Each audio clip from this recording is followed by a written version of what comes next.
Good afternoon students. आज के topic में हम पढ़ेंगे बायो फर्टिलाइज़र।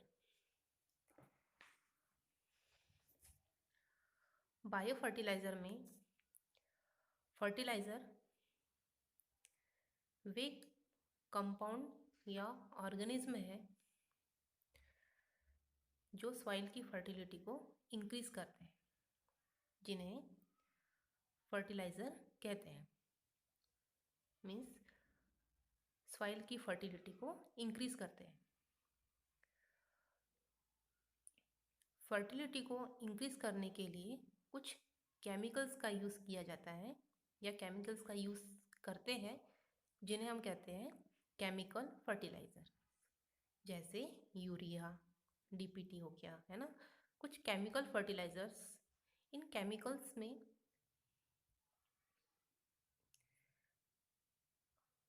केमिकल्स में ये प्रॉपर्टी पाई जाती है कि वे सॉइल के टेक्सचर को पूरी तरह से क्या कर देते हैं, चेंज कर देते हैं, जिससे क्रॉप की क्वालिटी चेंज हो जाती है। साथ ही केमिकल फर्टिलाइजर के यूज़ से जो किसान है उनकी जो इकोनॉमिकल कंडीशन है उस पर भी इफ़ेक्ट पड़ता है। साथ ही केमिकल फर्टिलाइजर के यूज़ से पॉल्यूशन को भी काफ़ी बढ़ावा मिलता है। तो एक बहुत बड़ा कारण है पॉल्यूशन का केमिकल फर्टिलाइज़र। ये पर्टिकुलर जो केमिकल फर्टिलाइज़र होते हैं वो क्रॉप की क्वालिटी को भी क्या कर देते हैं, पूरी तरह से डिक्रीज कर देते हैं। तो इसके लिए कुछ ऐसे फर्टिलाइजर्स का यूज़ किया जिसे क्या कहते हैं, बायो फर्टिलाइज़र कहते हैं। बायो फर्टिलाइज़र में फर्टिलाइज़र मतलब वे कंपाउंड या वे ऑर्गेनिज्म जो सॉइल की फर्टिलिटी को इंक्रीज करते हैं, उन्हें फर्टिलाइजर्स कहते हैं। और बायो के अंतर्गत लिविंग ऑर्गेनिज्म या माइक्रो ऑर्गेनिज्म या पर्टिकुलर कोई भी कंपाउंड जो सॉइल की फर्टिलिटी को इंक्रीज करते हैं, उन्हें कहते हैं बायो फर्टिलाइजर्स। इस इमेज में दिया हुआ है, bio fertilizer are the compound that enrich the nutrients quality of the soil. मतलब कि सॉइल की न्यूट्रिएंट्स क्वालिटी को क्या करते हैं, इंक्रीज करते हैं bio fertilizers using micro organism that established symbiotic relation with a plant. जिसमें ये माइक्रो ऑर्गेनिज्म क्या करते हैं, प्लांट के साथ सिम्बायोटिक रिलेशनशिप बनाते हैं। They are the microbial inoculant, which are the artificial multiple culture of certain soil microorganisms that can improve soil fertility and crop productivity. इस प्रोसेस के अंतर्गत माइक्रोबियल इनोकुलेंट्स प्रिपेयर किए जाते हैं लैब में, जिसमें प्रेजेंट होता है सॉइल माइक्रो ऑर्गेनिज्म, जिससे क्या होता है कि सॉइल की क्वालिटी एंड सॉइल की फर्टिलिटी इम्प्रूव होती है एंड जिससे क्या होता है, क्रॉप प्रोडक्शन भी काफ़ी बढ़ता है। ठीक है, नेक्स्ट है bio fertilizer add nutrients through the activities likes. मतलब बायो फर्टिलाइजर जो है न्यूट्रिएंट्स के अकॉर्डिंग जो एक्टिविटी शो करता है ना, तो उसके अंतर्गत है नाइट्रोजन फिक्सेशन की प्रोसेस होती है। नेक्स्ट है phosphorus solubilising and stimulating plant growth through the synthesis of growth promoting substance. इस प्रकार बायो फर्टिलाइज़र का यूज़ किया जाता है।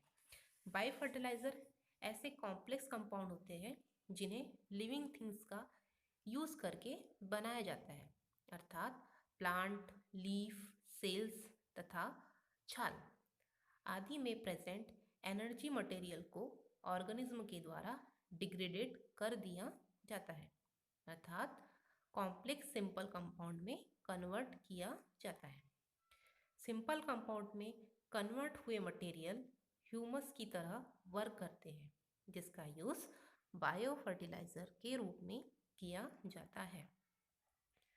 बायो फर्टिलाइज़र वे मटेरियल्स होते हैं जिन्हें डिफरेंट टाइप्स के ऑर्गेनिज्म के द्वारा बनाया जाता है,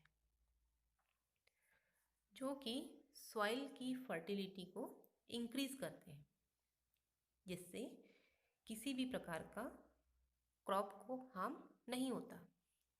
डिफरेंट टाइप के प्लांट्स एंड फोटोसिंथेटिक ऑर्गेनिज्म जैसे एल्गी, साइनोबैक्टीरिया, इन्वायरमेंट में प्रेजेंट कार्बन डाइऑक्साइड तथा वाटर का यूज़ करके एनर्जी तो ग्लूकोज का क्या करते हैं, फॉर्म करते हैं। यह एनर्जी एक कंपाउंड के रूप में उस प्लांट में प्रेजेंट है एंड कुछ टाइम के बाद प्लांट की क्या हो जाती है, डेथ हो जाने पर उनमें प्रेजेंट कॉम्प्लेक्स मटेरियल को डिग्रेडेशन प्रोसेस के द्वारा लिविंग ऑर्गेनिज्म उन्हें सिंपल कंपोनेंट्स में क्या करते हैं, कन्वर्ट कर देते हैं अर्थात एनर्जी मॉलिक्यूल्स को ऑर्गेनिज्म की हेल्प से डिकम्पोज करके एटमॉस्फेयर में रिलीज कर दिया जाता है, जिससे वे एसेंशियल कंपाउंड रीअरेंज होकर फिर से सॉइल में मिक्स हो जाते हैं। डिग्रेडेशन प्रोसेस के कारण सॉइल की न्यूट्रिशनल रिक्वायरमेंट कंप्लीट होती है, जिससे सॉइल फर्टिलिटी क्या होती है, इंक्रीज होती है एवं क्रॉप प्रोडक्शन भी इंक्रीज हो जाता है। डिफरेंट टाइप्स के फर्टिलाइजर्स मटेरियल से माइक्रोऑर्गन्स के द्वारा प्रोड्यूस किए जाते हैं तथा प्रोड्यूस किए गए बायो फर्टिलाइजर सॉइल के लिए कैसे होते हैं, यूजफुल होते हैं, जिससे क्रॉप में किसी भी प्रकार का साइड इफेक्ट नहीं होता है। नेक्स्ट है टाइप्स ऑफ फर्टिलाइजर, है ना, कौन कौन से बायो फर्टिलाइजर बनते हैं तो किसके द्वारा बनाए जाते हैं, तो दिया है यहाँ पे इमेज में, तो आप देखिए। फर्स्ट है बैक्टीरिया, सेकंड जो है फंगल, नेक्स्ट है एल्गी, नेक्स्ट है एक्वेटिक फर्न, कुछ फर्न भी आती है, एंड नेक्स्ट है अर्थवर्म। ठीक है, अब बैक्टीरिया कौन कौन से आते हैं हम वो देख लेते हैं। फर्स्ट है बैक्टीरिया, तो इसमें होता है symbiotic nitrogen fixation bacteria. Symbiotic nitrogen fixation bacteria में आता है राइजोबियम एंड एजोस्पाइरिलियम, इसके अलावा भी स्पीसीज आती है ना। नेक्स्ट है फ्री लिविंग नाइट्रोजन फिक्सेसर, इसमें आते हैं हमारे एजोटोबैक्टर, क्लैप्सिला। ठीक है, नेक्स्ट है algal bio fertilizer. Algal bio fertilizer में BGA मतलब होता है blue green algae in associate with Azolla. ठीक है, Azolla and blue green algae आती है। इसके अलावा एनाबिना, नॉनस्टॉप एंड ऑस्टिलुटेरिया ये एल्गी के नाम है जो एज अ बायो फर्टिलाइजर के रूप में यूज किए जाते हैं। नेक्स्ट है फॉस्फेट सॉल्युबलाइजिंग बैक्टीरिया। कुछ फॉस्फेट सॉल्युबलाइजिंग बैक्टीरिया भी बायो फर्टिलाइजर के रूप में यूज किए जाते हैं, उसमें है स्यूडोमोनास एंड बैसिलस मेगाटेरियम। ठीक है, नेक्स्ट है फंगल बायो फर्टिलाइजर।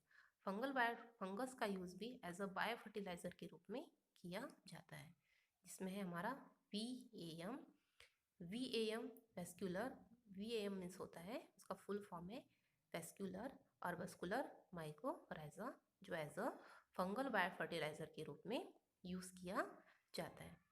नेक्स्ट है अर्थवर्म्स। अर्थवर्म्स का यूज भी जैसे आप लोगों ने देखा होगा, अर्थवर्म्स मतलब हमारे जो केचुए होते हैं ना, छोटे छोटे से, जिन्हें अर्थवर्म्स बोला जाता है,